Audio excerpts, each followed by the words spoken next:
Madam ఓపీకి వచ్చిన ప్రతి పేషెంట్కి ప్యాప్స్మియర్ గురించి చెప్తున్నారు కదా, ఏంటి మేడం అసలు ప్యాప్స్మియర్ అంటే?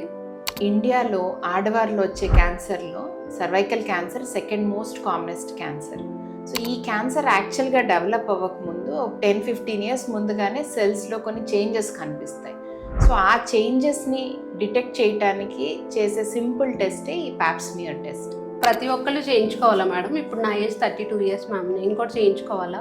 పెళ్ళైన దగ్గర నుంచి 65 ఇయర్స్ ఏజ్ వచ్చే వరకు ప్రతి ఒక్కళ్ళకి అట్లీస్ట్ 3 ఇయర్స్కి ఒకసారి ప్యాప్స్మియర్ టెస్ట్ చేయించుకోవాలి. ఈ టెస్ట్కి ఏమన్నా నేను ప్రిపేర్ అయ్యి రావాలా మేడం చేయించుకోవాలంటే? ప్రిపరేషన్ ఏమీ ఉండదు, ఇది ఒక సింపుల్ ఓపీ టెస్టే. పీరియడ్స్లో ఉన్నప్పుడు మాత్రం ఈ టెస్ట్ చేయము. అట్లాగే అట్లీస్ట్ సెక్షువల్ యాక్టివిటీ ఒక 3 డేస్ ముందు వరకు లేకుండా ఉంటే ఎప్పుడైనా ఈ టెస్ట్ చేయించేసుకోవచ్చు. బాగా పెయిన్ఫుల్ ప్రొసీజరా మేడం?